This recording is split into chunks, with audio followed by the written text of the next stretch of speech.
We're joined by our filmer, breaker, downer guy from the Pittsburgh Post-Gazette, Chris Carter. He's on the Fan Hotline, presented by Sullivan Super Service, Pittsburgh's trusted plumbing and HVAC provider for over 50 years. Hey, good morning to you, Chris. I'm sure you, like us, got zero sleep last night. What do you think was the Steelers' biggest issue last night? I think the biggest issue is that this team was built on the idea, this secondary and defense was built on the idea that they could run man coverage and they could run with anybody in the NFL. And that did not happen last night. When they went to man coverage, they were getting cooked. And sometimes it was, hey, this is a great throw with great receivers making great plays. You got to give credit to Joe Flacco. Some of the throws he made were just exceptional. But there were other times where it's like, man, Jalen Ramsey, Joey Porter, you're supposed to win these situations. You're not supposed to. And I thought Jalen Ramsey took great accountability after the game where he said, bleep the refs. Like this ain't about that. He's like, we know that they're going to push off. We know that they're going to come out and they're going to do those things. We have to be better prepared. And like a perfect example was the one breakup he had on T. Higgins in the end zone. T. Higgins pushed off him, but this time he was ready to absorb it and counter it. And I think that's the thing is that, like, yes, the Bengals push off regularly, and if it was called like by the book, the Bengals would probably have like 200 yards and penalties because T. Higgins and Jamar Chase just shoved cornerbacks all over the field. But we know that they don't do that, and so you have to be better to get around that. And I think that's the thing in this game that didn't happen enough was that him and Joey Porter Jr., especially Darius Slay too, he got cooked by Iosifas on that one deep ball. They were supposed to live in man coverage, and they couldn't with this team. And I think that could be a concern moving forward when you face other teams that have two really good wide receivers. Are you going to be able to man them up? Or are you going to have to go back to being a team that lives in zone and be more creative with that? I think that is the concerning thing that comes out of this game. What did you think about the offense? Was it kind of like a false look because the defense was so bad for the Cincinnati Bengals, or do you think the offense actually looked pretty good? I think that they took what was there and they did what they were supposed to do. Yes, the Bengals are a bad defense and they should have been able to score points on them, but they did. And so I look at some of the things that didn't happen. They made, Aaron Rodgers, that one, I agree with you, Adam, that first throw that was intercepted was not a good decision. But I don't know how many other times you're going to put a ball to DK Metcalf like that on the second interception and it come down as an interception. Personally, I thought that the rule that took the Jalen Ramsey touchdown against the Vikings was supposed to apply because DK Metcalf's hand was on the ball while he was laying out of bounds. So I thought that shouldn't have been an interception. It should have been a complete pass. But either way, I look at the way that the offense played in this game, and I say when you score 31 points, you're supposed to win with this team. So I'm not mad at them at all. I think the offensive line is taking steps forward. I mean, there were times last year, guys, when it didn't matter. The three of us could be the defensive line, and they would have gotten pressure on Russell Wilson at times last year. Well, maybe two of the three.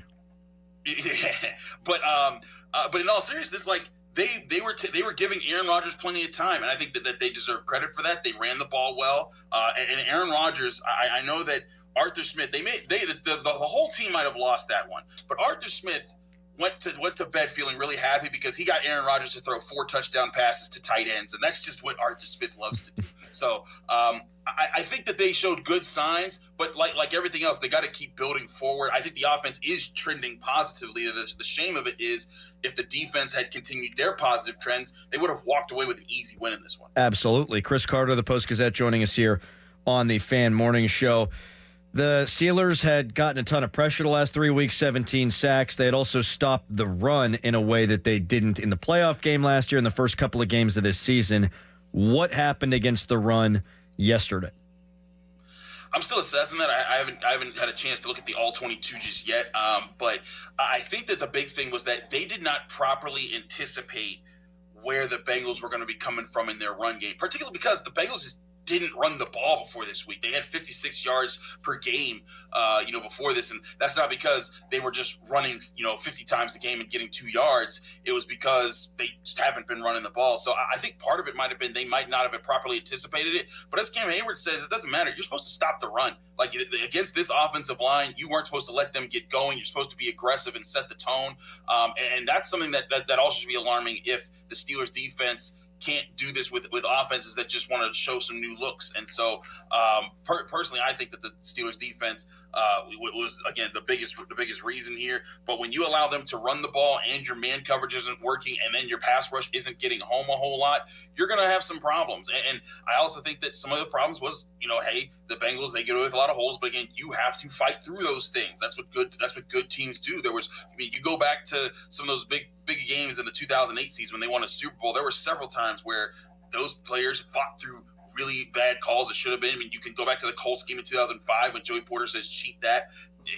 Referees are going to impact things, but you have to fight through them if you want to be a good or a great team. And I thought that they didn't do that last night. Chris, you're the guy that asked Mike Tomlin the question about Andrew Berry, right? Yes, that was you. Do you think that Mike Tomlin's response was just in general, like you just don't do that, or was it because of what we saw last night? Was Mike Tomlin afraid in knowing and kind of seeing the future of Joe Flacco dicing his defense up? Which one was it, do you think? I thought it was more so about you don't do that, but I thought it was more so about a coaching fraternity thing, because if you go back in this week, you see Kevin Stefanski saying, I didn't know we were doing that, and like he was legitimately caught off guard. And people forget Kevin Stefanski and Mike Tomlin are boys. They used to coach together on the Vikings. So I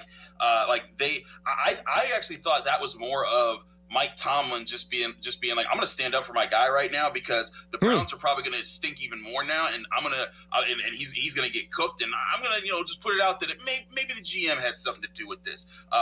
That's how I took it. I do think that he was like, hey, it also works out for the Bengals, and it sucks for us because putting that guy with Jamar Chase and T. Higgins is a lot more dangerous than Jake Browning with those two. So I think that was certainly an element. But I think that if it was, how many times has Mike Tomlin complained about something like that to that level? I thought that was a specific instance where he was doing more to help Kevin Stefanski and to kind of back up the coaching fraternity than he was really to complain about Joe Flacco in that offense. Chris Carter with us. He, of course, from the Pittsburgh Post-Gazette and the Locked On Steelers podcast.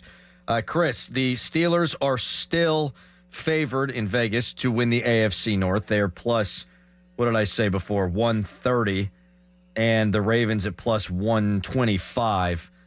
Do you think that the Bengals have re-entered the fray? And do you think that the Steelers will still be able to win the AFC North? I think they still have a shot. It still comes down to, can they play their style of ball? This was a game that I honestly has a toss-up for them because of the short week, Thursday night football. And it's funny, if Jake Browning was in, I actually do think I would have been like, oh, yeah. They should definitely win this one. But with Joe Flacco came out, I was like, I want to see how that looks, because Joe Flacco has shown the ability to be put in any offense and just make plays. And not just against the Steelers, but he rejuvenated the Browns a couple years ago when he was there.